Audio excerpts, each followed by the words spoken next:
gentle listener. While Geek I holds its talent to the highest standards, what follows will likely involve the sort of language usually reserved for sailors on leave. If you're of a delicate disposition, then perhaps you would consider a different podcast.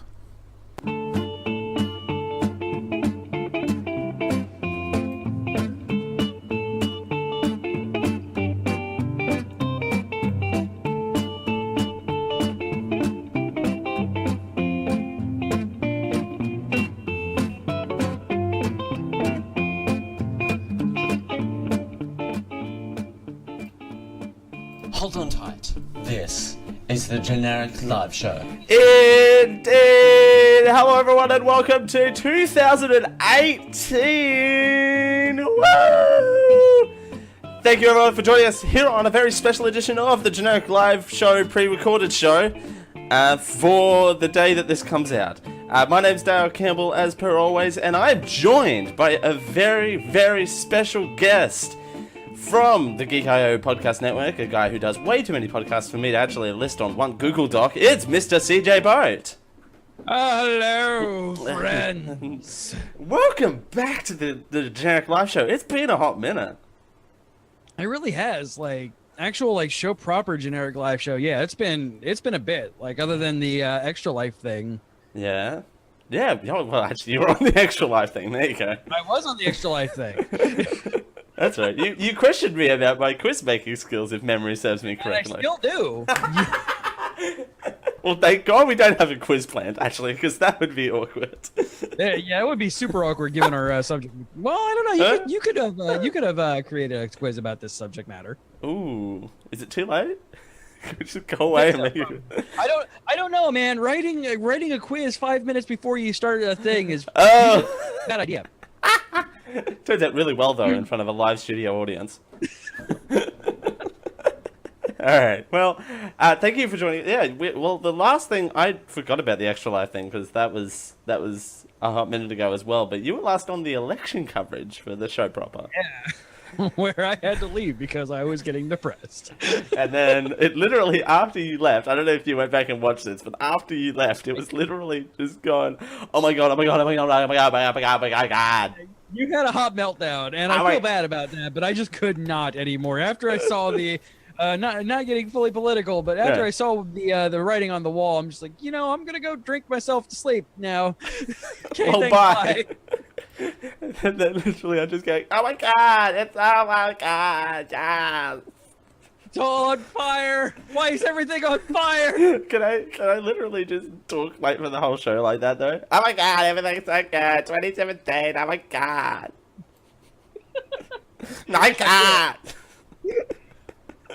It's the middle of the day, people. I have not been drinking. Hey, this is Wait, I haven't been today. So today. Although, yeah, when I know this is meant to be pre-recorded, but the day we're doing this is literally New Year's Day. this day that this is premiering. I don't know what you're talking I don't know about. what We you're only talking do about. live content here. It's the 7th. It's the 7th of January, right? Yes. At 7 a.m. Because that's super early. Because CJ's very tired right now for video listeners. Yeah. But we're here again. You've been on the biggest shows of the year show a couple of times actually. Memory serves. I think- Yeah. Yeah. So this is not. I've made mine, so there's that. There you go. We've been on each other's shows. Yes. So I normally pull from a Facebook list to try and bounce around topics for this list, but I borrowed from a couple of lists here, and we're just going to spend the next hour to an hour and a half bouncing around some of the biggest stories of 2017. Some of these are global stories, some of these are US stories, some of these are Australian stories naturally. So we're just we're gonna bounce around. How's that sound? Perfect. Bounce around like a bouncy castle. Alright, so the number one talked about moment on Facebook in 2017. What do you think that was? Trump. No, surprisingly not. Which, spoiler, I thought it would be. Whoa. Facebook I can see that. I mean, that was obviously, again, behind curtain. I have notes knowing what this is, Right. but Facebook probably not, because that is not really where like full blown political commentary usually happens, mainly because Right. And but and Facebook did their weird thing this year of trying to filter down political content. yes, they did. And but yeah, you would, if you looked at Twitter, oh, I can guarantee that was the number 1, 2, and 6. That sounds like you're actually looking at a Twitter list right now. What about what about terrorism attacks and natural disasters? There was we'll get to that later on, but I thought natural disasters would top the number 1 talked about thing in 2017 for sure. But Yeah, that would have been mine as well. Like, if it wouldn't, like, all joking aside, if it wouldn't have been Trump with the amount of natural disasters and major, like, hard hitting ones, I would imagine that would have been the number 1 sure. on there. If not for just my posts alone, bumping it up to number 1. Right? But we'll get to that a little bit later on. But I'm still alive. I'm still in Florida. I'm still alive. I'm still alive. It's all right, guys. I haven't blown away yet. I live to tell the tale. But no, it was International Women's Day is what topped Facebook's topped Facebook's. No, it does. This legitimately makes me. Oh, okay. Yeah, sorry, you cut out there for a second. Whoa. Sorry. You're all right. So it doubled from last year. Doubled from last year, with people talking around the world. Imagine why. Sharing and posting in celebration of women's and related issues. Go women. That's all I can say. Like, I am an unabashed feminist, so like the fact that this is the number 1 talked about thing on Facebook, it makes me so happy. The reason why it's the number 1 Facebook topic on Facebook makes me a little sad, but the fact that it is the number 1 makes me happy. And actually, it's actually surprising.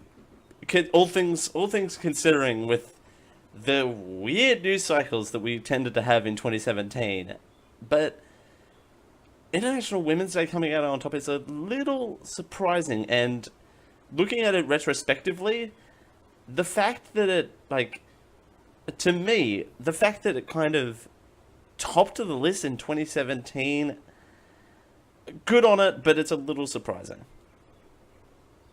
Yeah.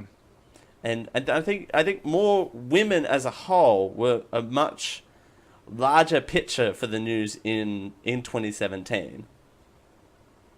Oh, absolutely. For better or for worse, which I think we'll get into right now. A side part of, well, I think for CJ and I, we were talking earlier in the pre-show that no one will ever listen to because Dale forgot to hit record, was the hashtag #MeToo movement that came out as a part of International Women's Day. And the #MeToo movement was kind of a mishmash, not really a mishmash, but it was women coming out in solidarity regards to women being... but the Me Too movement was women coming out in solidarity against people that had unfortunately I don't know the right way to phrase this. No, well, let's start off with, I mean, what the Me Too movement is. Like, right. And I will, with my hours of research here, the hashtag Me Too with local alternatives in other languages virally spread as a 2-word hashtag used on social media in October 2017 to denounce sexual assault and harassment. In the wake of sexual misconduct allegations against film producer and executive Harvey Weinstein, the phrase long used in this sense by social activist Tarana Burke was popularized by actress Alyssa Milano, who encouraged women to tweet it to publicize experiences to demonstrate the widespread nature of misogynistic behavior. Since then, the phrase has been posted online millions of times, often used with an accompanying personal story of sexual harassment or assault. But we're not talking about the Meghan Trainor song. No. Me Too. What? There was a Meghan Trainor song called Me Too. It was terrible. Don't look it up, kids. But anyway. I'll play it for you in later. It's fine. Take my word for it. But I don't think I want you to. that is my new text tone, ladies and gentlemen. My new text tone. I am not a huge fan of Meghan Trainor. So. For good reason. But I think that's good that women are finally, finally they rose up from the grave. No, they're not ashamed to use social media in this way of trying to say, hey, I've been sexually harassed in this, and it's very important to get that message out there to people. Exactly. And, there is a very large political climate right now that helps this because of several things that we won't get into here with the United States president coming out into light about something about on buses or something. If you want to listen to Dale ranting about the president of the United States, go to last week's episode. You get 20 minutes of that in there. It was brilliant. It was not. It was brilliant. No, dude, I love your ranting. Don't ever stop. But no, that coming out being a very public, hey, I sexually harass women, right? Really allowed for and Newton's third law of physics. No, first law of physics. First law of physics. With every action, there is an equal and opposite reaction. With this very public persona, very publicly stating, I have sexually harassed women. The equal and opposite reaction is the amazingness that came out of International Women's Day and the fallout of everything with the Me Too movement being, hey, if these people can publicly harass people, we can publicly call them out. And some of the moments from the Me Too, and I'm talking on a micro level, or not necessarily talking about celebrities here, but there was some very heartwarming stories from people that were coming out. That's kind of like, you've never talked about this beforehand, and I'm just so glad that you now feel empowered that you can share this story about your experiences, a terrible experience, mind you. Yeah, this is never a good thing. This is never a good thing. No, nobody. Well, I can't say that because me as a person who flirts with becoming a political journalist pretty much every other day at this point, and stuff and things that I don't really feel comfortable with talking about on the air right now. Sure. I look and I review things, and because I also like to pitch ideas to Dale for this amazing show that he has on my network. It's now called the Pitching Ground. I did a lot of research on the Me Too movement because, I kind of got aghast when my wife posted something like that, and knowing the reason why she posted something like that. Like, if this is affecting, because it kind of caught me off guard. Like, it was just a bunch of my female friends posting this. I'm like, where did this even come from? And I'm looking, and of course, the opposite end of this is Me Too. Either people being proud that they have the shield of anonymity and have touched female coworkers inappropriately, et cetera, et cetera, et cetera, or Me Too. LOL. Somebody asked my D while I was drunk. That's sexual harassment, right? Yeah. That part of the Me Too movement was a little iffy. Yeah, that was. I mean, that's the internet, folks. Right. But the 90% of this being, the positive. Hey, we've been forced to hide this because it may come as a surprise to people. Women aren't exactly famously bolstered for their ability to speak publicly. Most of the time it's, being forced down by people stronger than them. Say anything and I'll X or Y you. And yeah. it's gotten to a point, and as with anything, anything that you keep covered up for so long will come back up and just kind of explode. And that's exactly what the Me Too movement did, is these things that people have been forced to hide under because they were afraid to lose their jobs, lose their kids, lose their houses. Or their reputation or anything like that. The people were finally saying, hey, these people who have a lot to lose with, these millions of dollars and, completely bankrupt them, and, celebrities being the leading force for good, thankfully, in this case, allowed for even, the housewives who, their husbands, because spoiler alert, and I'm sorry to kind of talk out of shop here, SOs can sexually harass and abuse their SOs as well. Oh, God, There's a very famous court case in the 90s about a woman getting tired of her husband doing crap like that. And he became less of a man for it. and again, and that happens down to this, and long-time listeners of this show will realize that I've had a massive tirade about hashtags in the past. About mismatched hashtags, and how some hashtags completely miss the point. There are some hashtags like the famous one that, but also there was one after the Sydney Lint Cafe bombing that happened.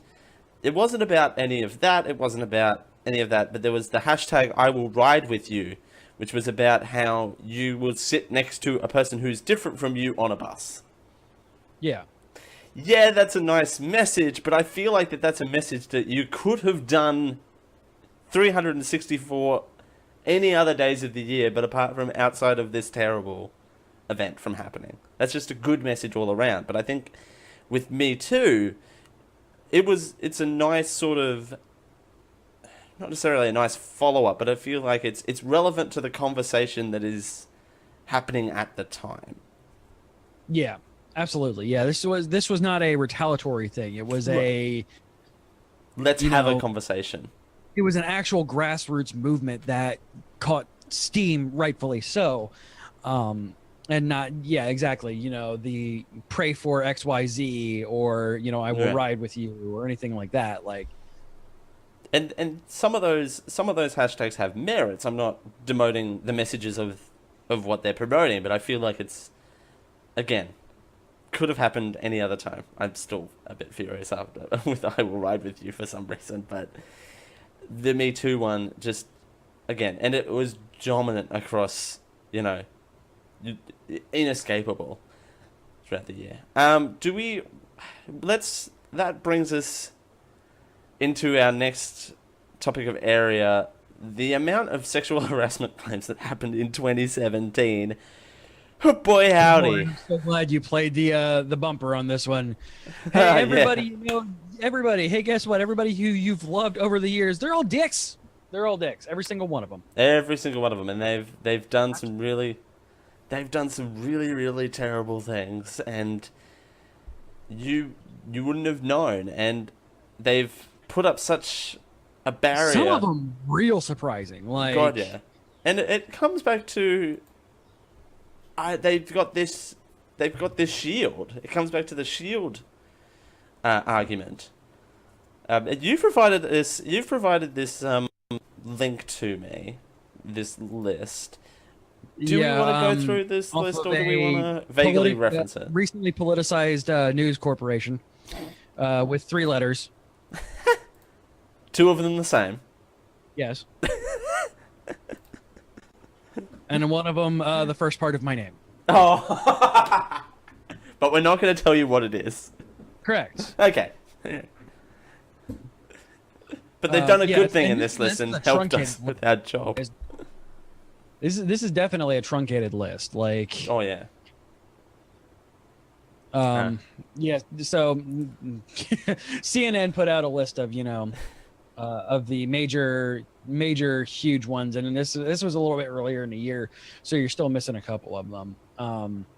Yeah, this was put out on November, the last updated November 1st, 2017. And even since then, things that came out. And I think, and starting right at the top, and I think the quote-unquote trigger point for the Me Too movement was the allegations against Harvey Weinstein. Absolutely, 100% yes. So, that Also, happened I just burned hot chocolate. Ow. What was that? I just burnt my tongue on hot chocolate. Ow. Oh. I burnt my tongue on iced tea. Oh, that happened. It's that damn hot here, so I wouldn't be surprised. But going down the list here, let's talk about the Kevin Spacey deal, shall we? Because I feel like we've got words on that one. Yeah, we do. So, an interesting thing, other than the fact, I mean, up until even last year, we watched 9 Lives for Rant and Review on the Geek I show. Bad movie, great show. Go check it out. But it's 9 Lives, that is, not the Geek I show. But anyway, moving on. No, bad movie, good show. It kind of goes, and Jared and I have talked about this on Small Screen Spoiler Show. We have a soft spot for a bunch of Kevin Spacey things. It came out, and this one was a big surprise for me. And also, we'll get to, I have a nice punchline for this one. Sure. Coming out, Anthony Rapp, star of Rent and Star Trek Discovery, came out and said that when he was, 14, Kevin Spacey had taken advantage of him when he was 26. And they were working on something on Broadway together in 1986. Rapp alleged Spacey approached him in a bedroom at a house party and picked him up like a groom picks up a bride and put him on the bed, falling on top of him. Oh boy. And the response to that was, I don't remember that. However, as he said, I was drunk, so it would be kind of hard to remember that kind of thing. If I did, I'm sorry. Oh, by the way, I'm gay. Thus bringing to the point, Kevin Spacey proving the fact that there is indeed a wrong time to come out of the closet. Very much so. That.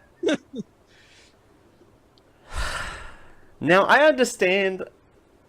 Me, of all people, I understand the struggles of wanting to come out of the closet. I understand that it's everyone understands that. But why? The two of us, yes, we understand. We understand. We care. No, but why? And by the way, I'm gay and helpful, very helpful. And by the way, I'm pansexual and love everybody. Love everyone. Goodbye. Pick me up and yeah. Anyway, but I will pick anybody who is willing to be picked up, like a groom picks up a bride and toss them onto the bed.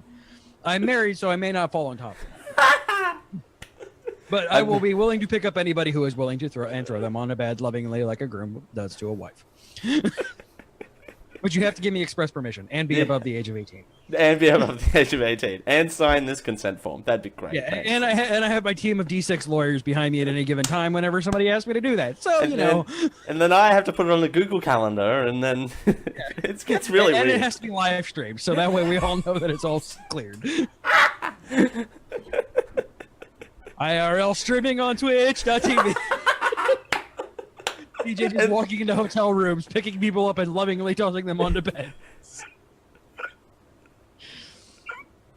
This is why you and I don't do shows alone. Groom Pickers, ladies and gentlemen. It's a new show coming to the Geek I Network in 2018. Groom Pickers. Where CJ and I pick grooms up. Yes, just the grooms, while their wives watch them. Wait, that's called being a cuck, I think. It'd be real awkward listening to you edit this part out. No, I'm not editing this one. Are you kidding me? Anyway. But, I mean, there's obviously a lot with getting back on topic. There's a lot of fallback with these for good reason. Yeah. Kevin Spacey lost his cash cow with House of Cards, which has been put on hold indefinitely to a point where pretty much people are calling it canceled. You know, all of his movies stripped from Netflix and Amazon. You know, and this is not the only one. This is probably the most like close to us as, you know, Broadway lovers and people who enjoy Kevin Spacey. And I think I didn't put this in our show notes, but Netflix, just sidebar, Netflix was quick with the axe on this. Oh yeah, no, they were not playing around with this. Like, we are not waiting for his kind of thing. I mean, we're not waiting for his rebuttal. Yeah, no. Because I mean, I'm guessing they would. I'm guessing they were pretty much saying, "Hey, if it comes out that he didn't do this, hey, you know, it's better to ask forgiveness than permission." Right. And just be like, "All right, sorry, Mr. Spacey. Here's a few million more dollars." But when his face is one of the biggest faces that you have on literally every single Netflix commercial on your main screen, everything, right? Like, you needed to be quick with that, and not even that. And it extended outside of that. You've got TVCs, you've got pre-show movie theater things with Kevin, you know, with House of Cards in it, and it was just so big. And yeah, Netflix didn't wait for the "oh, sorry, I'm gay now" press release. That was the stupidest thing ever. I'm sorry, man. Again, it was. Yeah. I'm not ragging on him for his sexuality, but yeah, no. But like I said, turns out there is indeed a bad time to come out of the closet, and it's apologizing for sexually harassing a beloved person who was underage at the time of the alleged incident. We're not touching the fact that we touched this underage person. Right. Sorry, kind of a Pavlovian response when it comes to underage touching came out there. Yeah, I know, that was a bit... Yeah. But I just... Yeah, it doesn't make sense. Like, no, it does not at all. It did not make sense. But, alrighty. Do we want to keep going on the list, or do we want to keep moving? I mean, just... With these...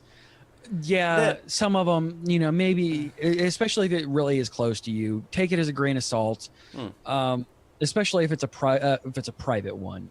Publicly, you know, obviously, these people don't affect you at all, and if they do, for the love of every deity that there ever has been or ever will be, get that notification out there. Right. Get it out there. Yeah. Because I came out. This actually happened to Rachel. An ex of mine came to her and said, "Hey, you know, CJ has done this, this, and this to me."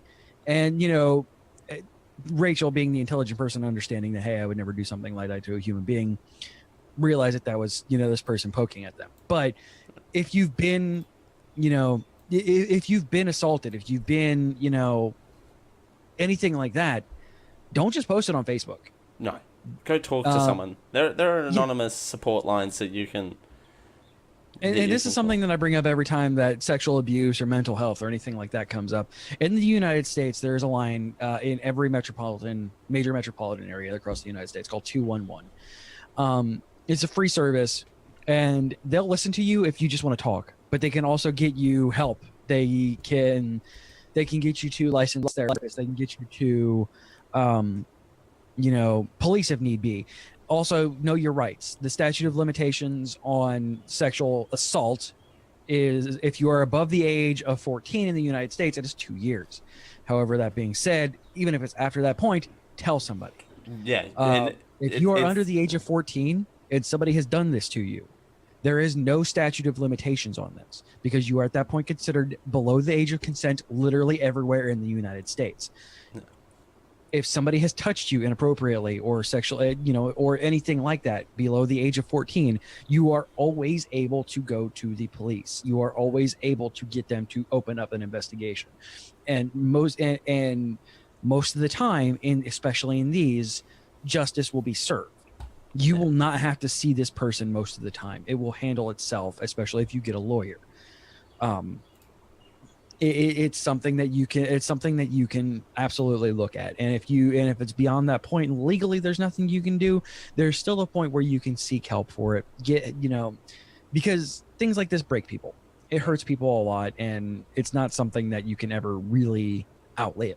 No. The Australian equivalent is Lifeline on 13 11 14. It's a toll-free number, 24 hours a day, nationwide. So please, they have offices set up in some area that you can go into, and then they've got counselling staff, on hand, 24 hours a day. So that is 13 11 14, or just pop in for that. And there are more and more more localized services now catering to this kind of to this sort of counseling services. So just a quick Google search will be your friend. But 13 11 14 don't have those. I had to look up the app that I've been using lately. I've been using Talkspace. Okay. It's an online therapy thing with licensed therapists. So it costs money. There is a chance that it can even be put through your insurance, though, in the U.S. if you have it. That covers medical insurance. That covers therapy. Right. It costs me I think it's like $20 a month. So it's not bad at all, and I willingly pay it because these people. It's basically get in there. You say, there's a button that says I need help now, and they will reach out to a licensed therapist. It's always a licensed therapist. Yeah. And they will get back to you, and you can talk with them. And if they can FaceTime you, they can pull up an email and Skype chat with you or anything like that if that's something that you need to do as well. But sometimes it just helps to get that, get that out there. Do never. Wow. I do good English. Never feel bad that you have to see a therapist. Right. It is not a stigma. It is not a bad thing. You have the strength to be able to get past this, and sometimes it just helps to have an impartial third party to be able to assist you with it. And Talkspace has helped me a lot. Indeed, and I know this is mega local, but I know there are some local people that do listen to this. Headspace is the most recent one that has been opened up here, and they are amazing people, and I've talked to them before outside of a therapy session, and they are amazing. They are amazing people. They're fully qualified, and I feel like, again, this is not a prediction, nor is it related, but I feel like the more digital apps like you described, CJ, will be more prominent going forward because of how 2017 has played out for a lot of people. Oh, absolutely. I mean, I'm not joking with this, and give it, either sides of the argument have gotten this. I mean, these kind of things have started to affect people physically. I mean, there's such a thing, and it's becoming a thing called the Trump 50. And I'm not joking with this, where the people who are in support of Trump are gaining this because they're drinking and celebrating so much. And the people who are against Trump are putting on around 50 pounds because they are drinking their sorrows away, essentially. 50 pounds? Yeah. It is averaged out to be 50 pounds because it was the Trump 15 and then the Trump 20 and then the Trump 25, and it's averaged out to be about Trump 50. And like I said, it's on both sides. So this is not just this is a bipartisan thing. Trump is making people fatter. They're going to make America go to Weight Watchers again. Light and Easy. There you go. The next president of the United States is going to be the CEO of Light and Easy. It's going to be Jenny Craig herself. Oh, dude. Don't even joke. Don't joke. I want that in my life right now. I didn't realize that system was still around until the other day when I'm like, wait, is Jenny Craig still? It's still a thing.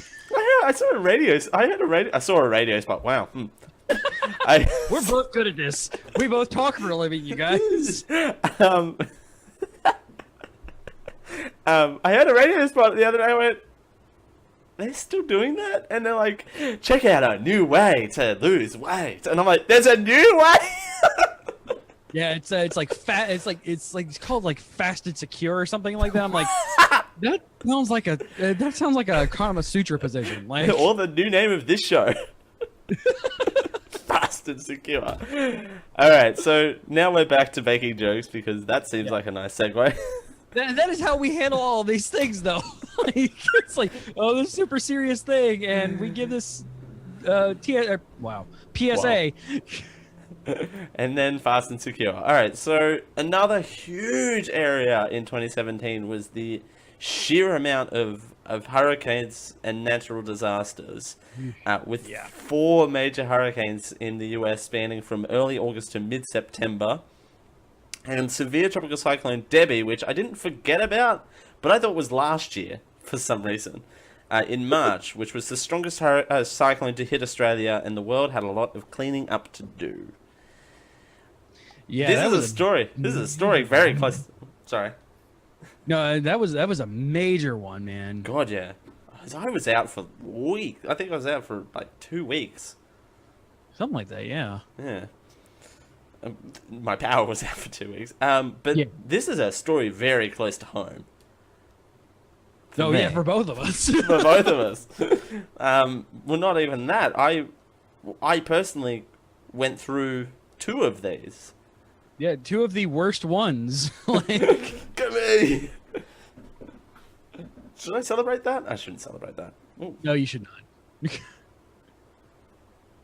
Sorry, my camera's... Oh, there you go.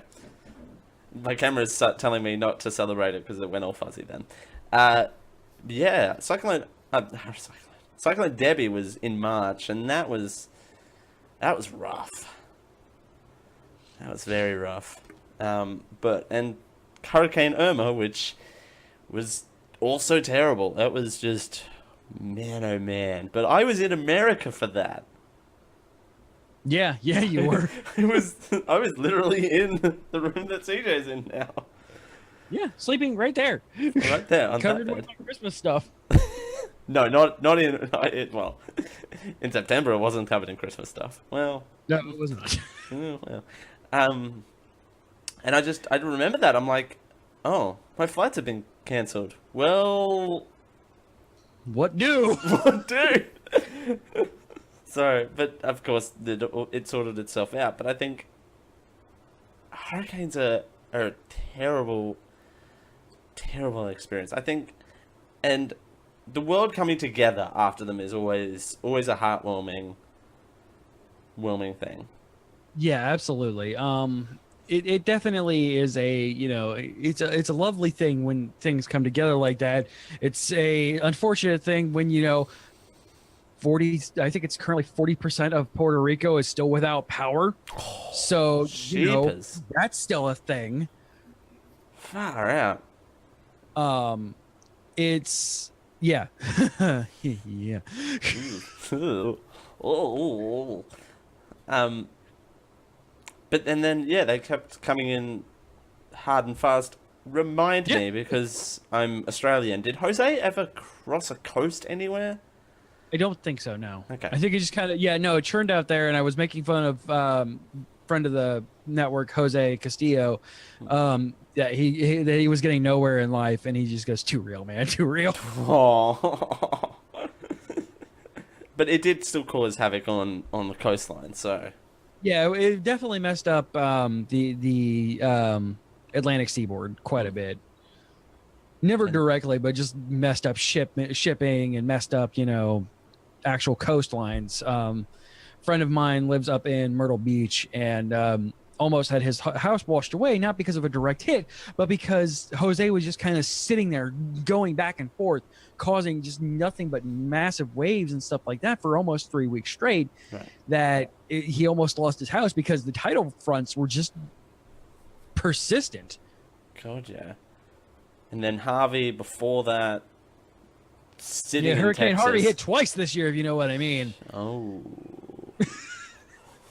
Last year, you mean? Because we're in January now. You mean last year? That's right.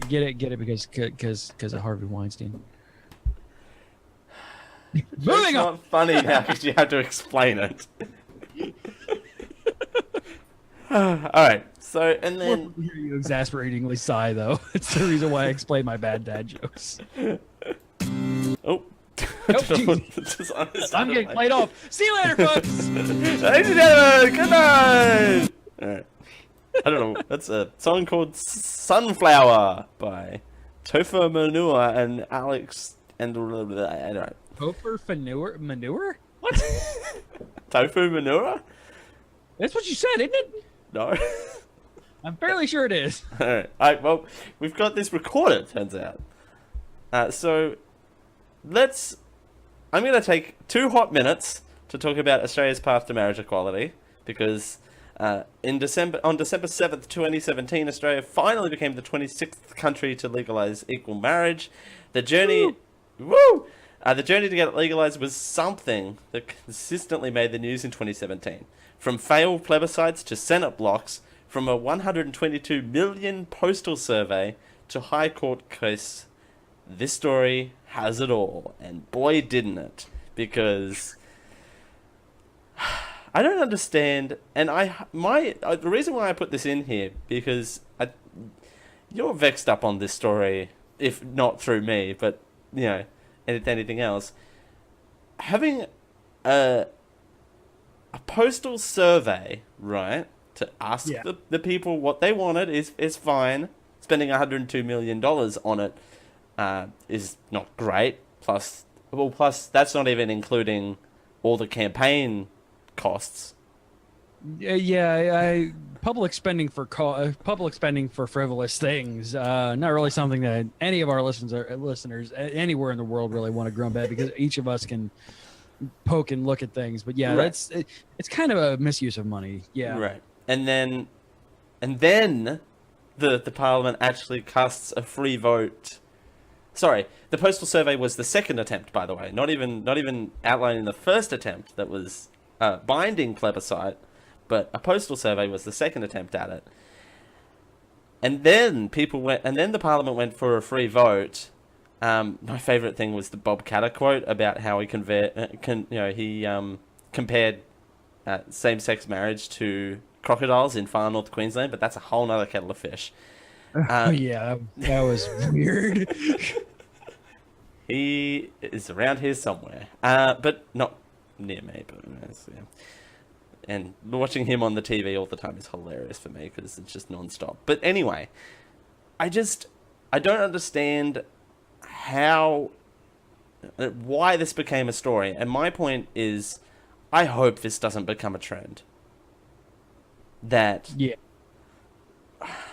Although, mind you, knowing countries where homosexual activities is still illegal, I just hope that this doesn't become a trend of frivolous public spending on something that the public has wanted, and the fact that there were opinion surveys that that had the same purpose and the same, the sample size was bigger, but had the same purpose to it since 1991. Before I was born, there were opinion surveys about whether Australia should have equal marriage or not. So, but congratulations, now it's just marriage. Thank you. Now it's just marriage. And that's a good thing. Now it's not gay marriage, it's not, straight marriage, it is just marriage. Right. Actually, when will we move away from the term equal marriage, do you think? I think not in this political climate. I think, it'll still be within, our lifetime, but we are still kind of fighting with things like, what is what's the word for, racial discrimination, and not just equal rights. I know what you mean. What's that? Like the whole thing for it. I mean, all right. So discrimination. No, it's not just discrimination. But we'll use women's suffrage. Right. Now it's not just suffragers who that was a thing for women who were voting, even though after they got they were permitted to vote, they were still considered suffragers as soon as they pressed the button. Now it's just they vote. But that was like 1920 something, and right. We're just now within the last maybe 20 years.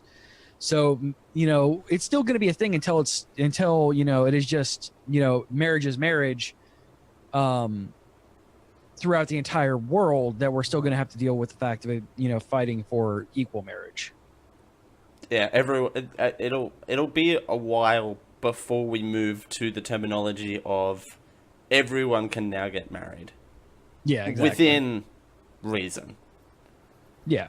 Yeah. You're gonna allow the dogs to get married. Well, now we gotta let them marry them crocodiles. Boy, howdy. Why are you in Florida? I don't know. Yeah, why am I in Florida? How did this happen?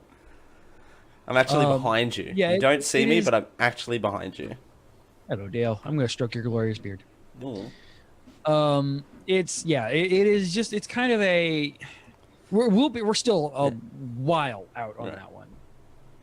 I just hope that it doesn't become a trend of a constant bouncing back and forward and then having people in the loop going, all right, so when is this happening?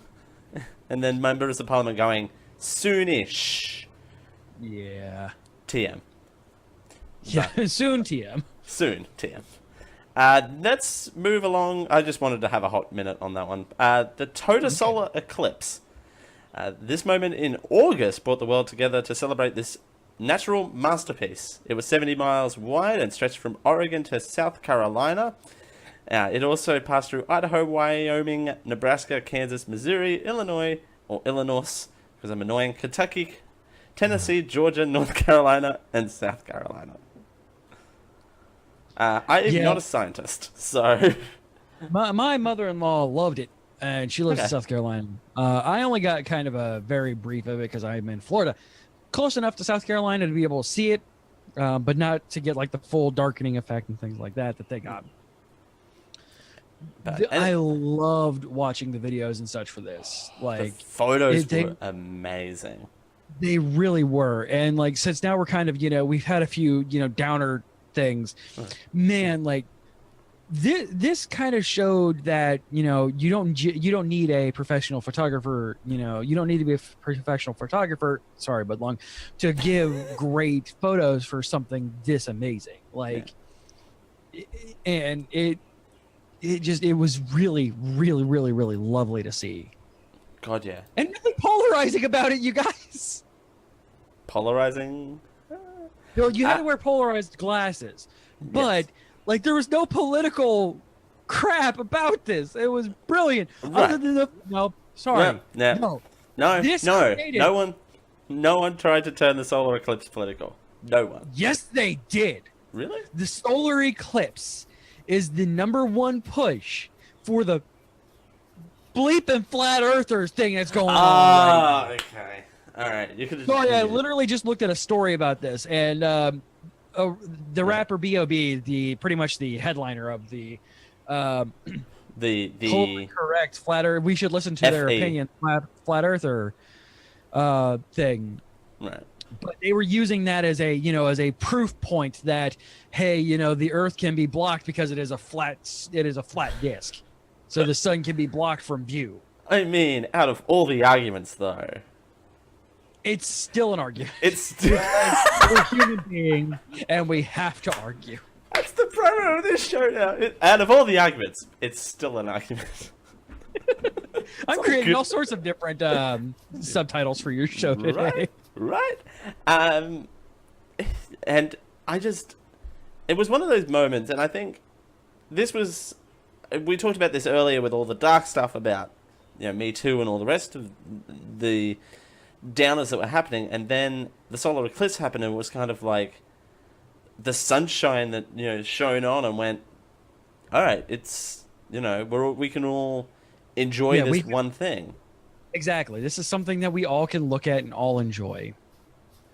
So, speaking of which... And then there's the flat earthers. Fucking flat earthers. Sorry. Okay. Sidebar. Did they enjoy the spectacle of the solar eclipse at least? Yes. So yes, everybody enjoyed the spectacle. Everyone enjoyed the spectacle. I didn't see it because I'm on the other side of the world. Hey! Hold on. Actually, yeah, hold on. Why am I so chuffed about that? I don't know. It's still like chuffed. Chuffed. So Bitcoin was another big story in 2017. The popular cryptocurrency has been popular all year round, however, saw a spike in November as the price of the coin surged and then fell again. As it does. I made quite a bit of money off of this. This is how I made most of Christmas happen. Oh. So Bitcoin is the thing that nobody understands. Right. including one of the people on this show. Yes. People? Well, I mean, like, so we actually got into a little debate about this, and I'm going to bring back into this. Right. So Bitcoin is something secure, something data as money, something blockchain, something money. And I made the and sidebar. I made the argument that it's more confusing because it's not a physical thing that you can actually hold. And then I gave Dale a history of what currency is. Do the 60-second what is currency? I'll try and find sunflower and play you off if it goes. Anything that you have right now, any bill, any coin, anything like that, is a promissory note dedicated directly to the treasury of your given issuer. That treasury is backed by a certain thing, either gold, silver, platinum, diamonds, whatever your country happens to back their treasury off of. Imagine it as the giant pit of money that Scrooge McDuck dives into. When you give somebody a $1 bill, a yen, a peso, a dong, because that's fun to say, that is a promissory note that money exists in this treasury. That person that then logically gets transferred to the person that you're giving it to. That person now owns that dong in the treasury. I'm just gonna keep using dong now because. But they can. Okay, this is gonna get clipped out. I can guarantee it, and you're gonna have to be the one that clips it out. But you can at least hold the dong. That is gonna be clipped out, my friend. You can at least. No, this is gonna get worse. Is still, you're not technically holding the dong. The dong is just a logical point in the bank of the country issuing it. Right. That is the reason why you can't just keep printing money, because there is a limit to what you can have, because it is not you do not have the backing note there. You do not have that note. What that promissory note is, when you give a dong to another man. So help me God, if you cut any of this, I'm going to be so pissed at you. As in what? Cut it out of context clips? Or? Well, other than that, yes. When you give the dong to the other person, you are just giving them a promissory note that still exists within the treasury. Yeah. So this, while is technically a digital thing, it is no more real than what you are giving when you are giving a thing to a person. Right. So don't get me wrong, I understand the hang up on it. I completely get the fact that this is a digital thing and change is scary. And I'm not saying Bitcoin is the guaranteed way to do things, because as we can tell, it's real volatile. Right. And you've made this, and you made this point earlier when we were doing a pre-show that Dale forgot to record, that there are physical currencies that have also crashed, and also Greece. I'm looking at you, Greece. Yeah, Greece. But think of it this way as well, and I just had this thought. Bitcoin is basically what an exchange rate is. Yeah, absolutely. It is it is the same. It has a very same. It has an exchange rate, just like a U.S. dollar to a dong. So help Korea, me God. Why Korea? Or no, why so Vietnam? Help me why God, that's my intro. Dollar called the dog. Why? Yeah. But so this has kind of been building for a few years now. I actually bought, and I'm so happy. I'm not going to say this with Rachel in the room. I am so happy I spent $50, my last $50 at one time, on Bitcoin, because I'm like, hey, this may eventually come something. It's only $50, and I got paid the next day. So I'm like, you know what, $50 into this, into a Coinbase account. Coinbase is the largest Bitcoin wallet, which is what you put money into, as you do, in the United States. Right. It varies on country to country because each country has different regulations, et cetera, on cryptocurrencies. Yeah. So I put $50 into a Coinbase account at the time. I'm like, I'm never going to see this money again but I really want to watch. I really want to watch where it goes. Yeah. And I completely forgot about it until this last year. I'm like, hey, I had the same idea. I'm like, I have $50 left and I get paid tomorrow. I'm going to put this into Coinbase. Hey, I already have an account for Coinbase. What's going on here? And so at the time, even then, it had risen to about $150. That's not bad. Yeah, no, this is great considering there was no issue whatsoever. There was no like me losing my house on it or anything like that. Invest responsibly. Invest responsibly. But I put it in there. I'm like, hey, again, all right. So I have like $200 now. I am never going to see this money again. Whatever. And then I lost my job. And I'm like, all right, so I have to find a way to do this. And then I opened my Coinbase account because I'm like, hey, wait a second, because I'm going over my transactions. Like, what can I, what am I spending? What can I cut out, etc. And I look at I'm like, oh yeah, that's right. I put in Coinbase. I wonder what that. Why do I have like $3,000 in here? Hang on, no. Go back, rewind slightly. You forgot for a third time that you had a Coinbase account. Yep. Again, invest responsibly, not just because don't put all your money into things, but remember that you put money into things. But $3,000. So like, so I go in there. I'm like, it was almost $3,000. I'm like, oh my god, I can pay my bills. And then I got another job. I'm like, hey, I have Christmas money now. But yeah. So it spiked even further than that. If I would have held out for a couple of more months, it got up to like almost $24,000 per one Bitcoin. Right. Now, Bitcoin goes out to, I think, the billionth decimal point, if I remember correctly. 1, 2, 3, 4, 5, 6, 7, 8, 9, 10. I mean, it would make sense. So, but if you ever get to 1, it was up to like $12,000 at one point. Now it's down to like 3. Right. Because it's extremely volatile, and nobody understands why. That was. Sorry, go on. Even IT security people who even mine Bitcoins don't understand. Because even the very hit. Okay, I could do a history of Bitcoin, and it would be fun. And it would be like an Alice in Wonderland-esque trip through. Nobody understands what the hell is going on. Ooh, there's an idea, though.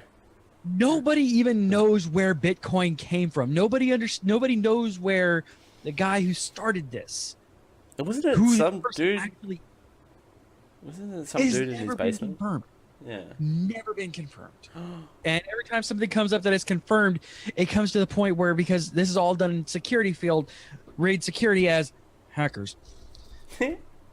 So everybody's like, hey, this came up, and then like a ton of information comes through, like, all right, Mark Zuckerberg is dude who created Bitcoin. thousands of gigabytes worth of data come in saying how that cannot physically happen. Like, all right, so Elon Musk is the dude who created. Nope. Nobody knows, and it's fascinating. And yeah, I would love to do like a history lesson on Bitcoin, but you'd have to get real high about it to do it to even understand what's going on.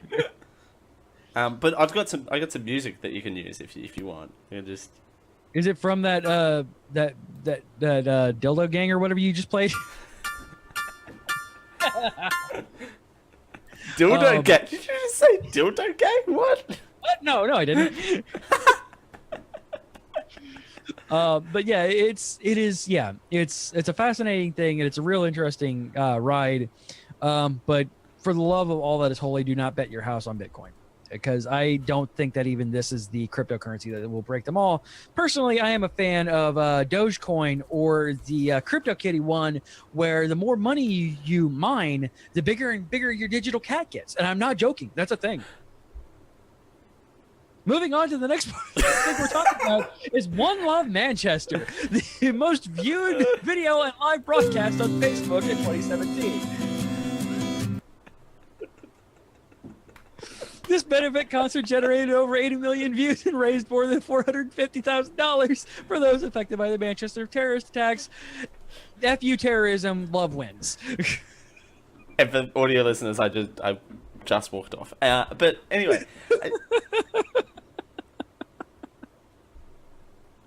No, we're drilling down on this. We're not leaving until we drill down on it. So, is it a cat in your wallet? Like, what? How does it... I'll play myself off. Night, everyone. It's been fun. This has been 2017. CryptoKitties. CryptoKitty price. I think it went down. Hold on. CryptoKitties. Which is at, of course, cryptokitties.com/FAQ. Because of course it is. Getting started. What do I need to play CryptoKitties? Here's what you need to get started. A computer or laptop running a desktop version of Chrome or Firefox. Okay. MetaMask, a digital wallet used specifically with web apps. Ether, a form of digital payments that powers CryptoKitties, or also brings you to put on a list on CNN when you put that on the wrong person. Oh! Installing MetaMask, your digital wallet, how to install this thing. And yes, as you go through, this is basically gamifying your mining and your creation of a digital cat that brings eggs, because that's what cats do. And when you go to cryptokitties.co, scroll down to the very bottom, you could start right meow. So how about that Super Bowl? No, one live mouse gesture. Sorry, wrong bit.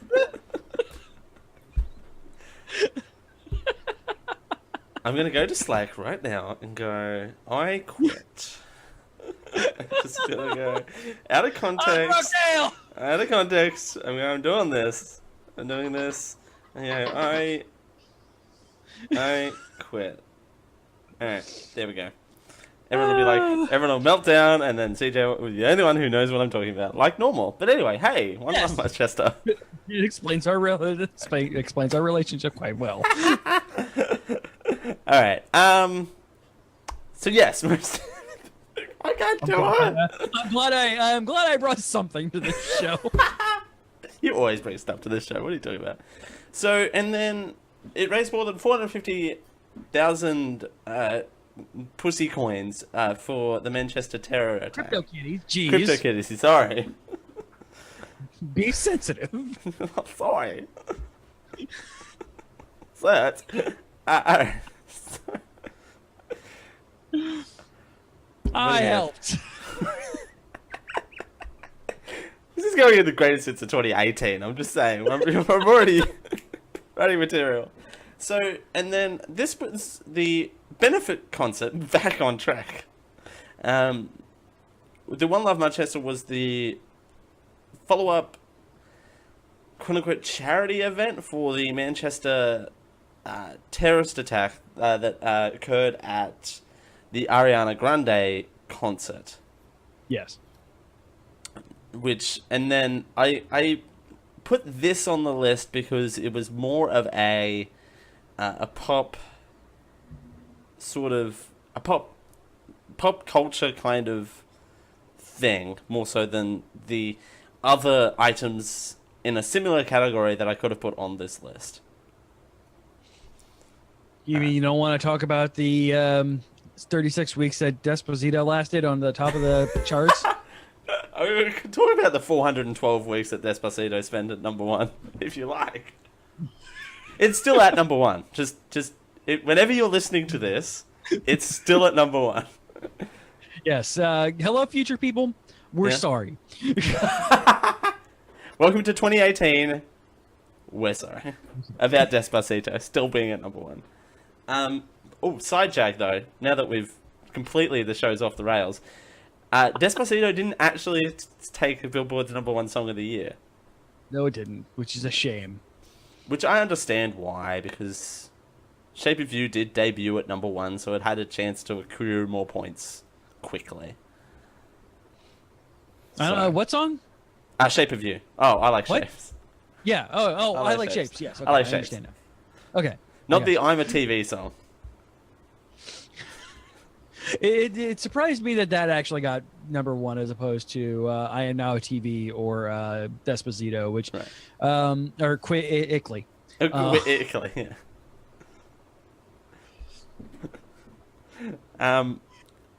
Are we going to be actually talking about the One Love Manchester? Dale never gets anything done. Are we going to be talking about the One Love Manchester thing event at some point tonight? I think there's not really much to say. I mean, no, like legitimately, there's not a ton to say on this one. I mean, it was a horrible, wretched attack, and and I'm very glad that there was able to, come out of it something good like this, and that's kind of like, by the way.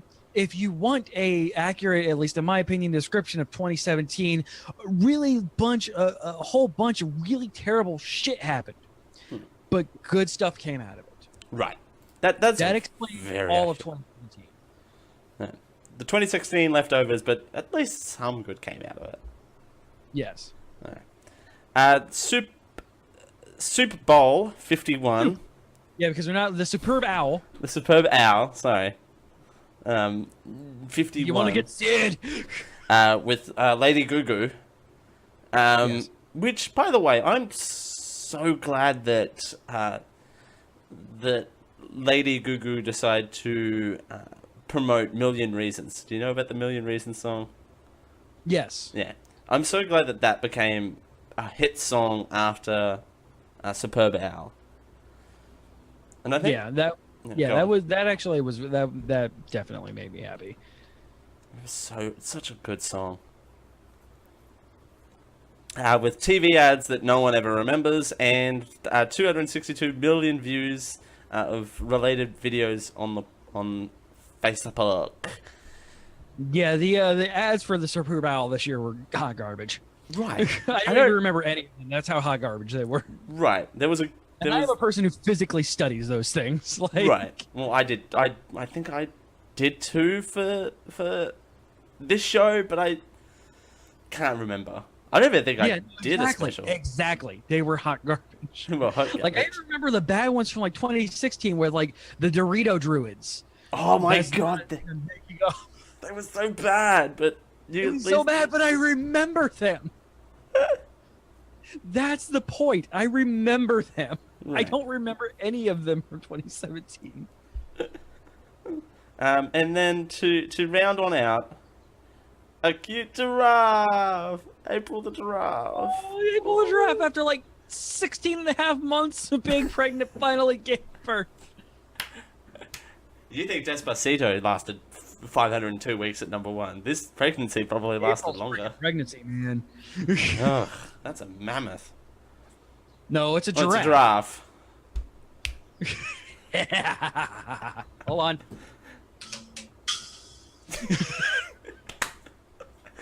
It's my new favorite thing. Oh, dude, yes. And then there was a live video, and of course, the animal rights organization that may or may not be similarly named to an ice cream company here cracked it because people were putting videos. Okay. That's a thing? Are we doing pause on this? Are we doing a drill down on ice cream brands? No.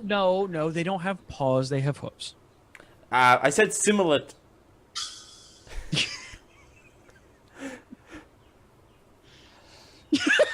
I said similar to. Now, PETA is the animal rights organization.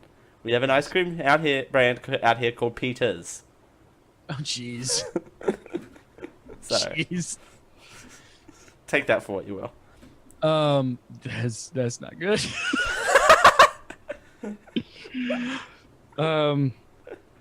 But so yeah, of course they had anything that has anything to do with any kind of animals. They're like, no, this is bad and wrong, and this is why we have this lion that eats vegetables. What? Yeah, no, you don't know you don't remember that thing that they did? They tried telling people they had to reinvent themselves because it was like back in you would have been like a baby at the time. Like it was like 95 or so. Like they came out with this, like they raised a lion on vegetables only. A lion, carnivore on vegetables, and they killed it eventually because it's a lion. It needs meat. I do not remember that at all. Yeah, but they had to reinvent themselves basically at that point, just saying that everything is cruel to animals and F you, you're bad for thinking otherwise. But yeah, that was a thing, and it makes me horrible to even think about that. But But they fed a lion Yeah, vegetables. because then they could show that humans. Why did humans need to eat meat?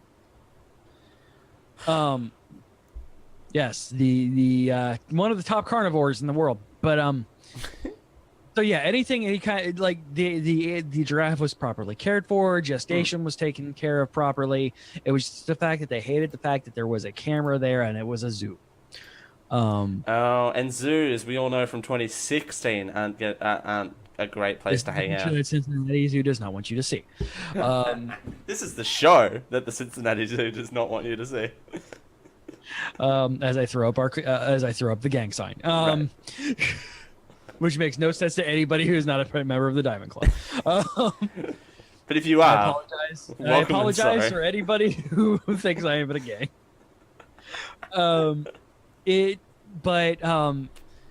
My favorite thing on this was they let the dad come back in to. Yeah. I watched a lot of this, but they let the dad come back in, and she was having some issues where she was having some trouble standing up, like she does because this baby is weighing her down, and giraffes, known for their very tall, very lean physiques. Turns out that having that kind of weight on them brings them down. But she's having some struggle standing up, and the dad comes down, like trying to looking at her, like trying to help her up, and she just wheels back her head and does the thing where they fight for territory. Just wheels back her head and smacks her neck into the father's face. And I'm like, that's pregnancy right there. That is 100% accurate to pregnancy. I don't know what pregnancy looks like, but there you go. It is exactly that. It is the husband being like, or the father, I'm so sorry, here, let me help you up, and the mother ripping them a new one. But I'm always happy to have a cute animal story on these lists. Also, you had a bunch of baby birds born. Like eagle cam was a big thing on this one too. Yeah. By the way, the same eagle cam they gave birth last night. Harriet the eagle gave birth to E15 and 16 this year. She actually had both of her eggs gave birth. There you go. So that was a fun thing. Yeah. Now we're all warm and fuzzy. Exactly. So let's take a moment to give ourselves a victory lap. CJ, what would you say your biggest stories / personal achievements of 2018 personally are? You need 2017? 2017. Jeez. Do we want to do a take two on that one? So this year, the Geek I network got to a whole new thing where we actually were able to and have properly began making money off of our live streams at twitch.tv/geekio show. We got affiliated this year and we're on the road to partnership.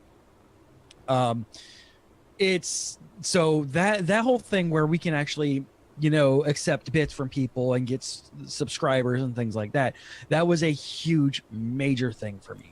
Right. I got that email and I literally broke down and cried. I have been working on, as Facebook and Time Hop have reminded me, I have been working on just Geek.io for now literally over 5 years. And before that, I ran this little fan-based podcast that was oddly shaped with technology called Tadpole Tech. But I've been working on Geek.io for 5 years, and it has been a labor of love. It's been labor intensive. It's been money intensive. As I sit here with a $400 microphone in front of my face. And a $150 mixer over here where I can play things like this. Oh crap, I unplugged my thing. But what you were going to play was this clip, right? Because it's shonen bullshit. Yes, my favorite thing of that quote is Raul going something in there. What was? Are we doing?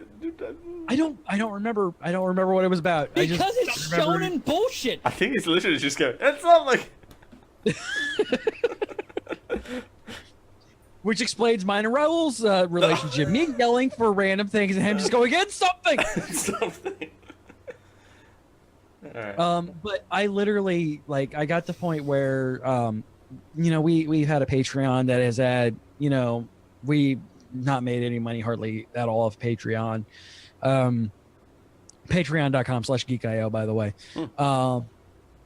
And to a point where actively, with live active participation, we can get feedback in the form of money from people. And if you want to support content creators, emailing them is fine, and 90% of the time they'll listen and take that into consideration. However, if you really want to get their notice, throwing money at them when you like something is a great idea.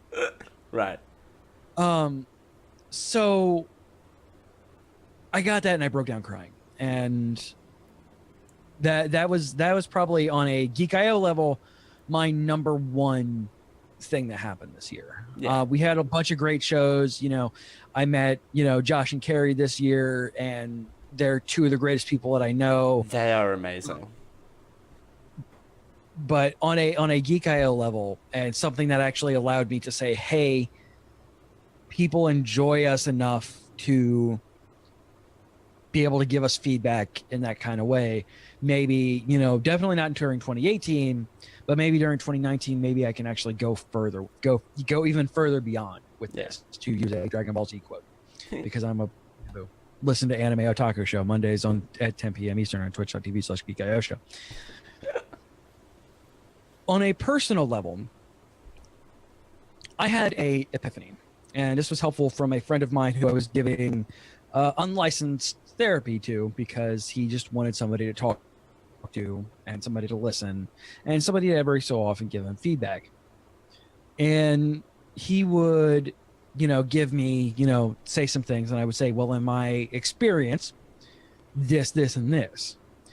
And he goes, I listened to your experience, you should write a book.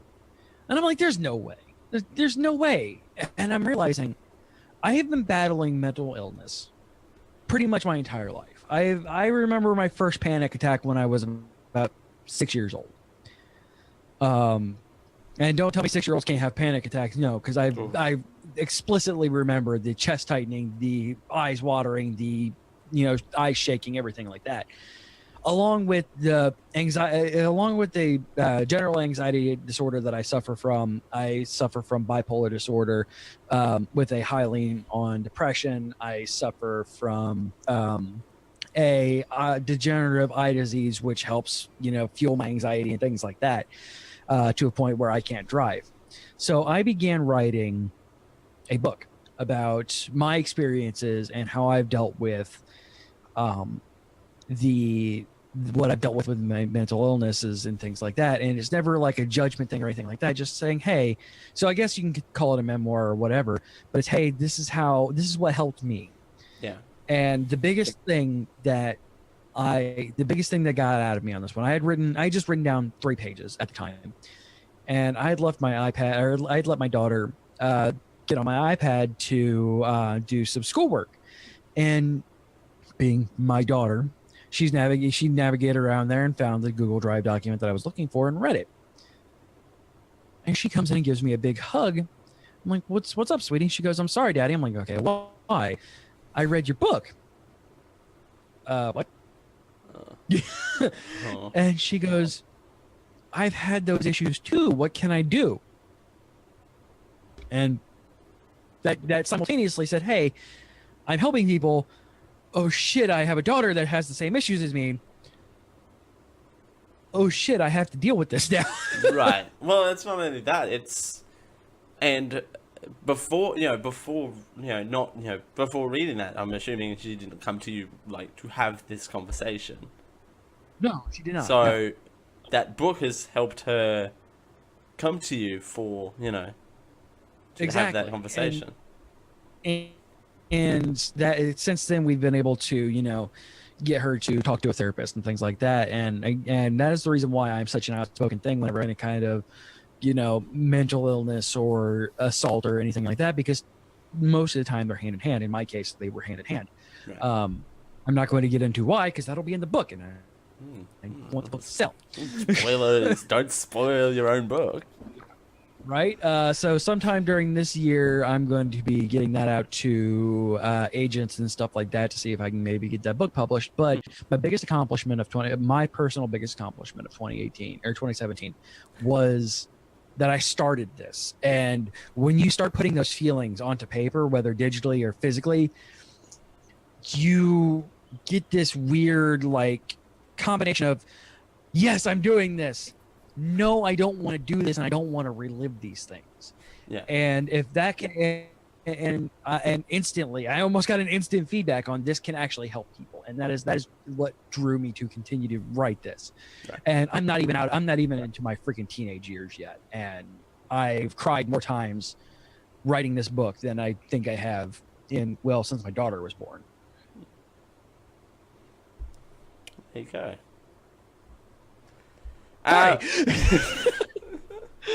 It's just, hey, it got dark. That's all right.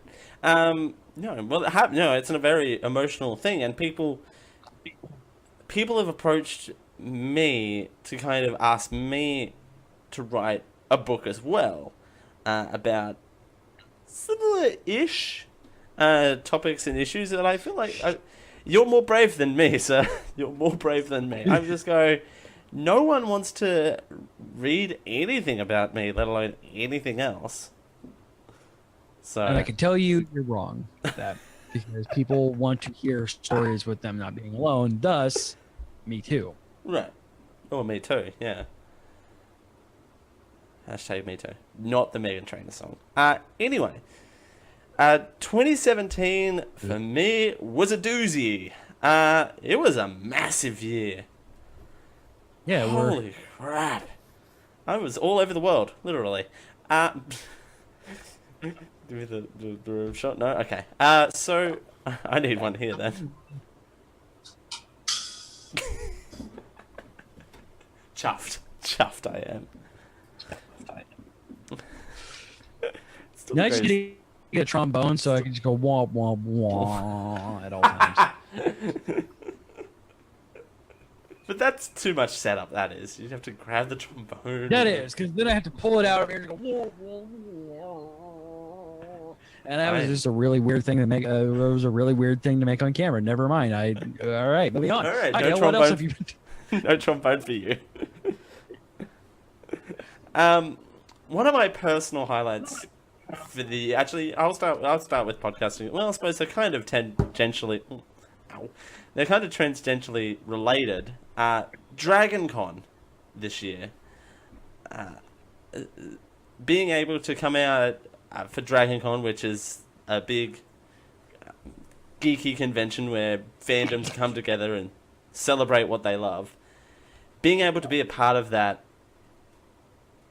Wow. Well,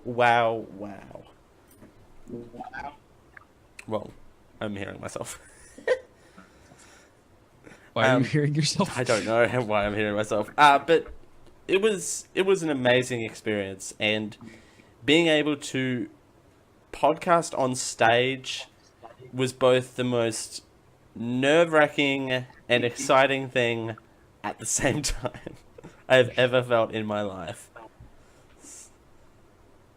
Yeah, because not really peeling back the curtain, but going back, one of my childhood dreams is to be a live performer and perform radio in front of people, and I actually got to fulfill that this year, and I'm forever grateful for Geek I for allowing me to fulfill that dream. And there are other DragonCon was there are stories to be told for many years. Oh, not only the stories that you're a part of, but there was a hangout that there was a conversation that is A, not my proudest hour, but B, was hilarious nonetheless. So, but new friends made, and I'm sure I'll see them again when I make it out to DragonCon. Not if, when I make it out to DragonCon this year. Yeah. Outside of DragonCon, I just say this show in 2017. I mentioned this in the greatest hits, but 2017 was a kind of a strange year for the Generic Live show. We went through some growing pains, yes, when trying to, step up our live presence, which we've always had. We moved platforms. We moved off YouTube for the live streams and moved on to twitch.tv/Geek Show. And there was some growing pains, but they're in the boat of good growing pains, if that makes sense. That they're pains that you have to experience, but when you come out of it, you're better for it. Absolutely. And the Generic Live Home launching this year at tinyurl.com/generic store.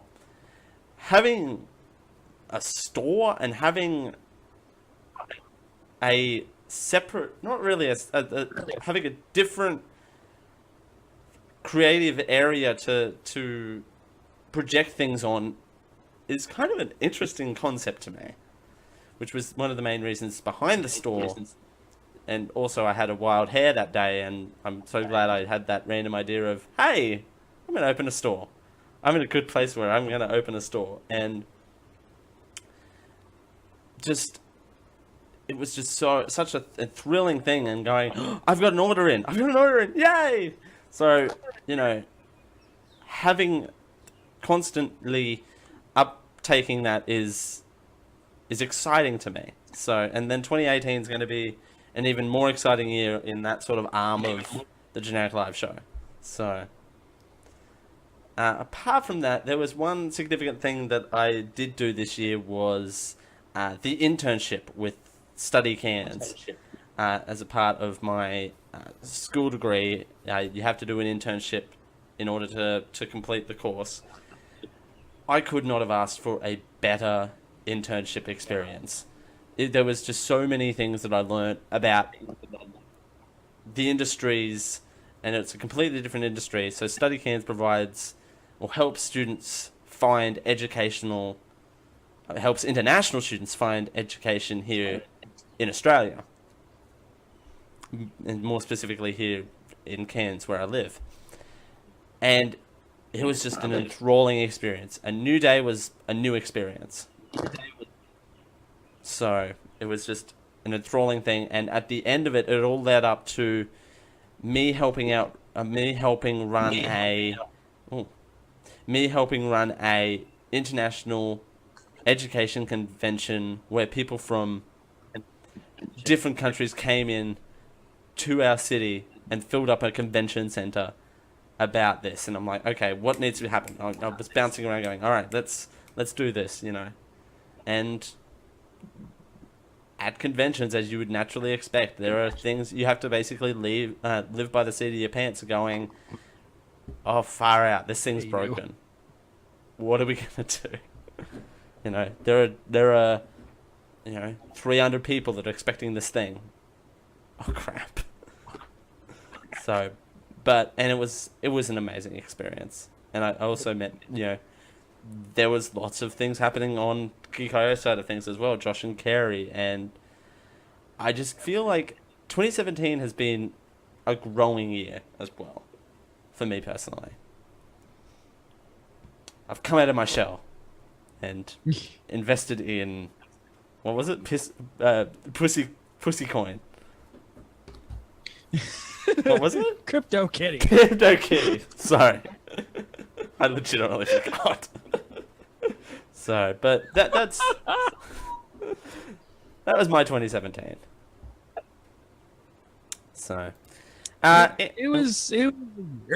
Yeah, it was weird. It was such a weird year. But I feel like I was just non-stop 2017, and I feel like 2018 is going to be a focus on the me year, which I don't think I had much of a focus on the me year. So, despite me putting on too much weight, because I'll put that down to Christmas, I'm sure. But apart from that, that's about it. Have you got anything other notes to mention? I do not. You're all 2017'd out. I really am. Here's to 2018. Am I right? Absolutely. All right. Cheers. Cheers. CJ, where can people find you out on the internet? Geek IO show in all of the places. If you want to talk to me personally, you can give me a Dragos Kai, DRAGOSKAI. That's pretty much it, though. That's pretty much it. Nice. You can find this show on the Geek I Podcast Network. You can find the archives on the show because this is, of course, live. We broadcast on twitch.tv/Geek Show, youtube.com/Geek Show, youtube.com/Generic Live Show as well. They're posted there. Facebook.com/Generic Live Show. You can email the show genericliveshow@gmail.com, and you can support the show by visiting the Generic Live home. Fill your house with the best Generic Live Show products in the world. tinyurl.com/generic store. Alright, that's about to do it. We've got one more pre-recorded special, the Prediction Show, which we have a very special guest lined up for, I'm sure. Yes. It's going to be fantastic. Alright, until then, I've been Dale Campbell, he's been CJ Boat, and we'll see you next time. Bye! Bye! Thing up.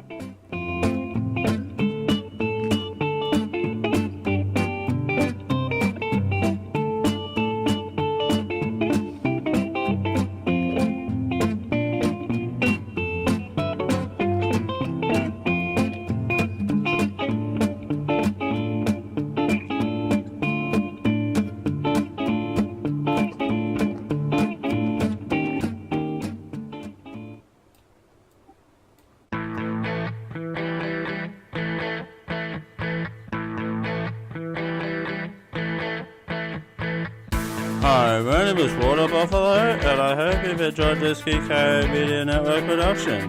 Copyright 2018, you see how that works?